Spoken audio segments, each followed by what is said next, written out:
My guest tonight is a man who has defied the odds in Nigerian journalism over and again. From reporting undercover in Kirikiri prisons to covering high-profile society events. He has done it all. Ladies and gentlemen, please join me in welcoming Mayor Akinpelu in the studio.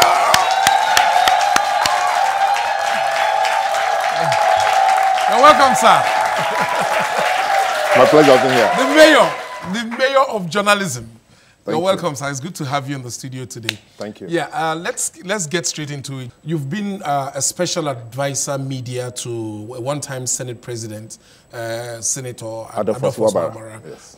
You've been close to the corridors of power, and you've seen what it is like to represent the views of a high-ranking government official, you know, to the people. How tough is that job? Very tough. It's for, I tell people, it's for those who are starting out in life. It's not for established journalists. Wow. Yes. Why? You see, when you're a reporter or you're a line editor and you become a special advisor, you are moving up. When you're already an editor and you get a job to become special advisor, except you are lucky, your principal is somebody who really believes in what you do and respect journalists. Because most special advisors media are just errand boys. Wow. For real? Will that be the same thing that a spokesperson, for example, of the president will likely do? That's what, look, let me tell you something. I know Femi Adesina very well. I know Garba Shehu very well. Brilliant guys. But now, they've turned to somebody who doesn't know what they are doing. Everybody abuses them every time. When people say, oh, Femi Adesina doesn't know what he's doing, Garba Shehu doesn't know what he's doing. And I laugh. There's nothing they can do. You know why?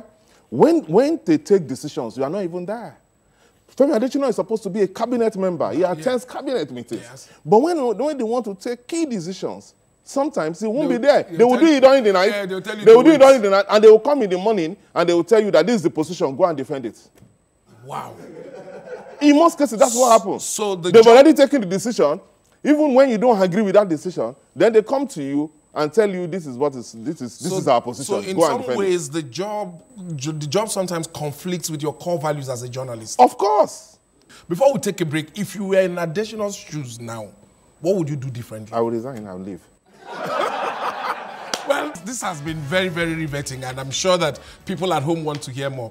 In this Trump fake news era, journalists have become endangered species. We know the story of just sometime earlier this year, journalists Samuel Ogundigbe and Musikili Mojid were invited by SARS to their headquarters in Abuja, and after they published certain stories, and you know the rest of the story. Do you believe there's an invisible line that a journalist shouldn't cross in Nigeria? Not really. It has always been a very dangerous job to do all over the world. Because journalists, as a journalist, you want to break a story. You want to tell a story. Let me just put it like that. There are some people, powerful people, who don't want those stories told. Yes. So there will always be conflict between the journalist and the power man. So a journalist can go everywhere, You are supposed to go anywhere, except maybe it has to do with national interests. National security. Yes. Okay. But apart from that, you are supposed to be able to publish anything, provided that is the truth. Yeah. But you see, there are some people who, even when it is the truth, it's not in their own interest for it to be published. And that is why, over time, they've always detained journalists, they've always killed journalists.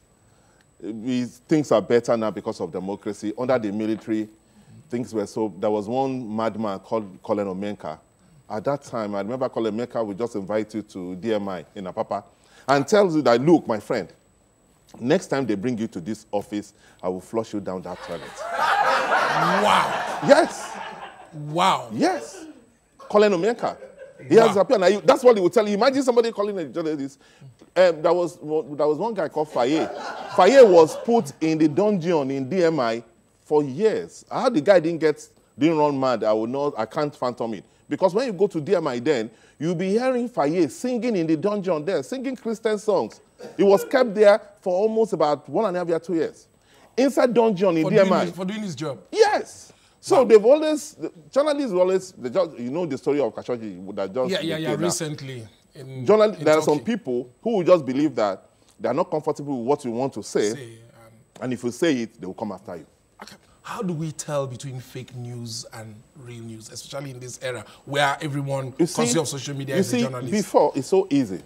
Because when you want to publish, there are people who are gatekeepers, the sub-editors, the editors. There is a duty for them to look at it, look at, has the reporter about the sources, look at the facts of the case, look what is libelous and all that. Yeah.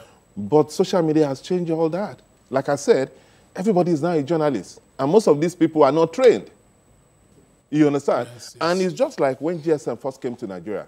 You know, before, only very few people had GSM. It was, you remember the time of 090, not 90, at that time. Yes. So it's only a few people that it was a status symbol. Then GSM came, and anybody can talk. So it was like everybody was excited because you can just talk. So it's the same thing that's happening. And the social media has made everybody a journalist. So everybody is excited. They are so excited to post things. They want people to read them. They want to say they are the one posting. So when somebody, what you just need to do is to post a fake story and wait. Don't worry. Others will help you repost it. Yes. What do you think that can be done differently to make it better? We have to face reality. What is the reality? Online.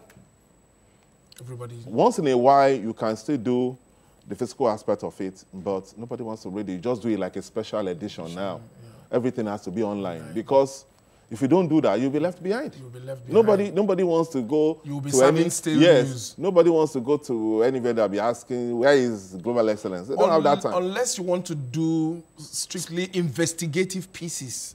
Even at that, you can only do that occasionally. Yeah. It's not something you can do because Time magazine, they do investigative journalism. Most times, that's what they do.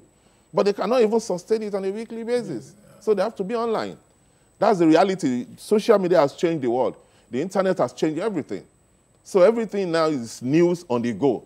If you decide to say, oh, I want to do the old ways we used to do things, you'll be left behind. Okay, finally, before I let you go, Sir, it's been a wonderful interview.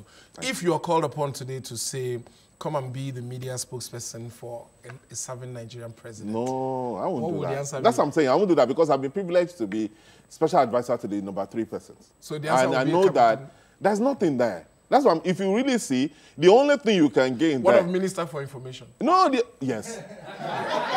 Minister of Information is different. Yes, I would love to do that. Yeah. Because now you have to now create policies for government. You have to see how news is managed, how the government's image is managed. That one is a different ballgame. You are now in charge, dictating what should be done. You're no longer but when you are just a special advisor, you're just an errand boy. Thank you very much, Mr. Mayor. My pleasure. It's nice having you here. My pleasure. All right, ladies and gentlemen, the great Mayor Akinpelu.